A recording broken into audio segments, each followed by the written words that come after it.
Hey guys, and welcome to my early analysis for Nihilister. She is probably the most awaited character since Modernia, and she is now expected to be releasing soon. So today, we will be going over the important things you need to know about this character to see what you can expect from Nihilister. As usual, the information we'll be going over is based on leaks, so there's still a chance for her kit to change. But I would say that the information we have now is 90% accurate, and possibly the final version of Nihilister. But before we go over Nihilister's kit, I think it's important to mention how to get her first. Because unlike the other characters that will be releasing soon, Nihilister will actually not have her own banner, but instead, she will be in the second part of the liberation system. This means that you will have to get one of the 3 liberation characters first before you can even start working your way to Nihilister. And when it comes to the progression for getting her, you need 5,400 points, which is 1,800 more points compared to the first liberation. We still don't have any information about how the second liberation system works, but if it works the same way as the one we have now, you can only get Nihilister after 6 weeks or so, assuming that you are max refreshing so that you only trade in SSR missions. This can be a good or bad thing depending on the player. It's good in a sense that everyone can get Nihilister for free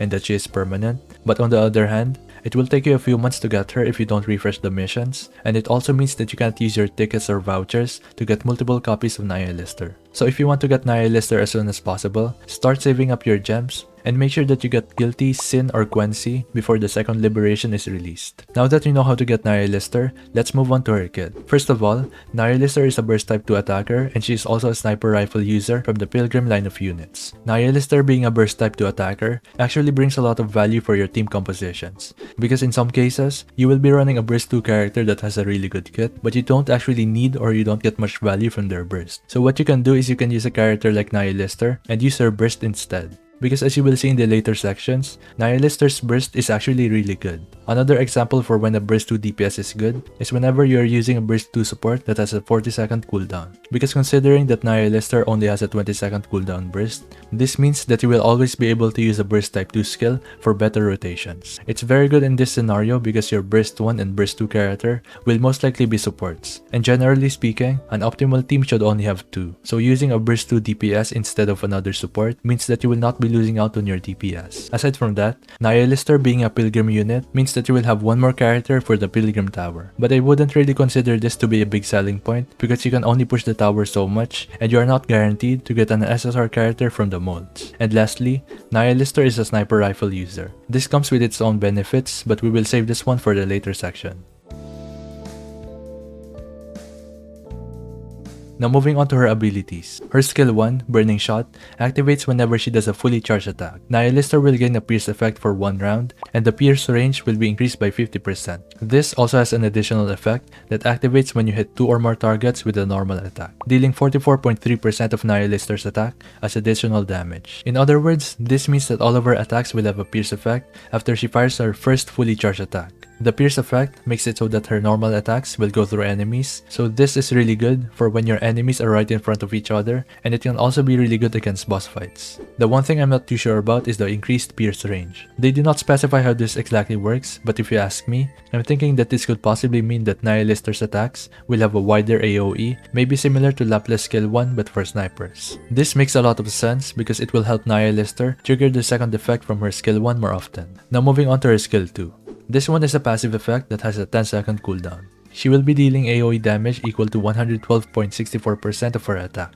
This one is pretty decent for a passive skill because it only has a 10-second cooldown. Although the scaling is pretty low, but maybe it could be better depending on how big the AoE is. Now moving on to Nihilister's burst, Burning Apocalypse. This one is on a 20-second cooldown and it will affect all the enemies within attack range. This ability will be dealing damage equal to 158.59% of Nihilister's attack every second for 13.19 seconds. On top of that, this will also increase her own maximum ammo capacity by 10 rounds for 10 seconds. This ability is actually kind of broken. Nihilister will be dealing a little over 2000% of her attack as damage over 13 seconds, which might not sound that great at first, but keep in mind that this will affect all your enemies within attack range. So her power level really depends on how big the AoE is. I also want to mention that damage over time can actually crit, as you can see from Haran's skill 1 passive. So every instance of damage from Nihilister's burst can crit as well. With that being said, it's pretty obvious that Nihilister's kit revolves around dealing AoE damage. And even though she's a sniper unit, her skill 1 makes it so that she's almost like a pseudo rocket launcher unit.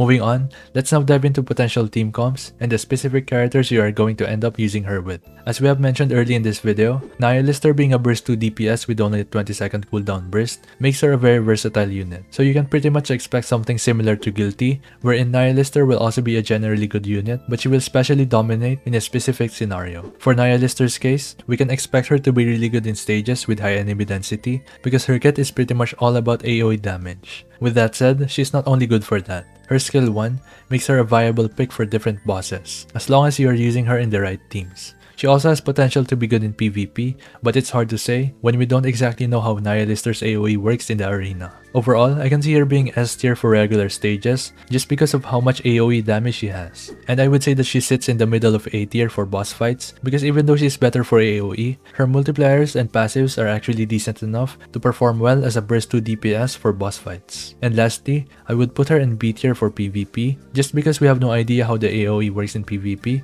and it's hard to say that she is better than the PvP units above B tier. So next up, which characters are you going to end up using Nihilister with?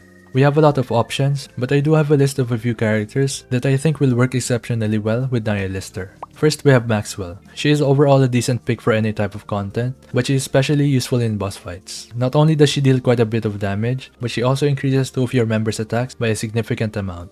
So if Nihilister happens to be one of your characters with the highest attack, she will really benefit from Maxwell. Uni is also a really good pick because she can increase all of her allies' charging speed. If that was not enough, she also gives her team lifesteal that is almost permanent, so Uni overall is a really good option. Just keep in mind that you would want to use Nihilister's burst instead of Uni's. At the end of the day, you don't really have to worry about which characters to use with Nihilister. She can be your main burst 2 unit, your burst 2 support, or simply just an alternative for a burst 3 character that you may have. But one thing to keep in mind is that you might want to avoid using characters like Admi or simply any burst 2 characters that depend on being able to use their own burst every rotation. Because even though Admi is a good sniper support, she will be butting heads with Nihilister whenever it's time to use the burst type 2 skill. So if you end up not using Admi's burst, you basically removed half of her utility. So I recommend staying away from characters like that. Aside from that, Nihilister is a pretty straightforward character. She doesn't have any skill conditions that force you to use specific characters, so you are pretty much free to use any character that you want. But if you are wondering how I think Nihilister will work with a specific team or character, feel free to ask me in the comments below. Overall, Nihilister is a pretty solid character. It's just unfortunate that she is only available in the second part of the Liberation, which means that she is heavily time gated, and you most likely need to spend union points to get copies of her. With that being said, that's about everything I have for Nihilister. Let me know what you think of this character in the comments below, and as always, don't forget to leave a like, comment, subscribe. Thank you so much for watching, and I'll see you in the next one. Peace.